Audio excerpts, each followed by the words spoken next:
Why fans of Creature Commandos should watch the underrated Black Dynamite. The DC Universe's recent animated offering, Creature Commandos, has quickly caught the attention of fans with its blend of dark humor, sharp action, and a team of obscure superhero characters. The series has already earned a second season, and while waiting for its continuation, fans seeking similar adult cartoon entertainment should turn their eyes to Black Dynamite, an often overlooked animated gem that shares surprising connections with Creature Commandos. At first glance, these two shows may seem worlds apart. Creature Commandos is centered around a team of monsters and outcasts working for the government, while Black Dynamite is a satirical action comedy parodying the 70s blaxploitation era. Yet beneath their surface differences lies a common thread. Both embody the spirit of rebellion, sardonic humor, and an ironic reflection of their time.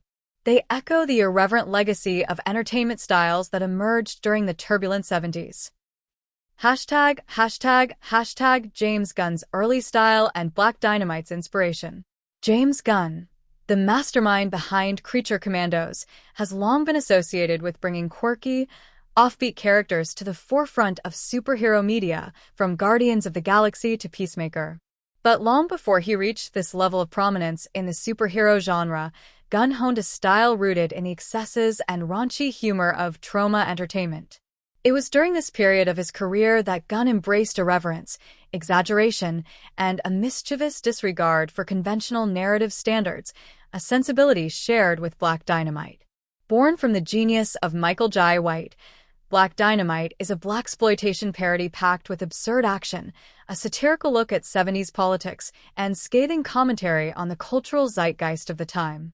Though Black Dynamite himself is an exaggerated hypermasculine action hero, the series is a commentary on the issues affecting the 70s American political and social landscape. Gunn's own evolving style resonates here, especially through his comedic timing, love of parody, and unapologetic violence, traits reflected in both Creature Commandos and Black Dynamite. Thematic and aesthetic connections between Creature Commandos and Black Dynamite. Despite their vastly different tones, Creature Commandos and Black Dynamite share roots in 1970s pulp cinema, especially in the genres of B-movies, horror, action, and blaxploitation. Creature Commandos draws inspiration from old Universal monster films, gritty war movies, and classic manga. Gunn also points to the manga Golgo 13 as a significant influence on the series' development. Meanwhile, Black Dynamite wholeheartedly embraces the exaggerated world of 70s blaxploitation films and kung fu flicks, offering a direct, purposefully ridiculous take on those genres. Both series manage to blend nostalgic genre influences into modern animated formats, with an underlying message critical of a world that has seemingly grown apathetic toward societal injustice.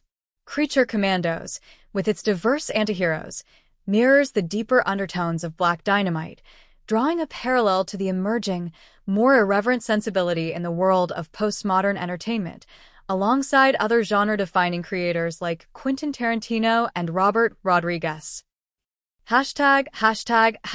A subversive reflection of the 1970s political and social landscape. The most striking thematic similarity between Creature Commandos and Black Dynamite lies in their subversion of societal structures. Both series take place in a world deeply mistrustful of government systems and other forms of authority. In the case of Creature Commandos, the characters, such as Frankenstein's monster, a werewolf, and a vampire, are victims of persecution, fighting to save a world that has cast them aside. Their fight isn't just against literal monsters, but also against systemic forces that reject them as outsiders. Likewise, Black Dynamite satirically presents its protagonist as an anti-establishment hero, a blaxploitation vigilante who is both a champion for his community and an enduring fighter against corruption, often clashing with the corrupt political powers of the day, notably personified through figures like President Nixon.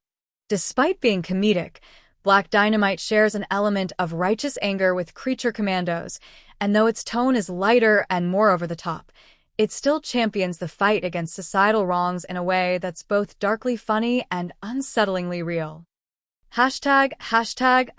Conclusion. Why Creature Commandos fans shouldn't miss Black Dynamite. Fans of Creature Commandos looking for a similar type of edgy humor, subversive themes, and bold animation should give Black Dynamite a chance. While Creature Commandos tackles serious antiheroes and action with dark humor, Black Dynamite expertly lampoons the absurdities of the 70s blaxploitation world with hyperbolic action and satire. Its smart, irreverent humor about race, identity, and governmental distrust pairs well with the more dramatic elements of Creature Commandos. Both shows are products of their time, and both embrace a defiant attitude toward oppression, power, and societal norms. If you've enjoyed the exuberant chaos of Creature Commandos, Black Dynamite promises a hilarious and pointed look at the radical rebel archetype, wrapped in riotous action and absurd comedy.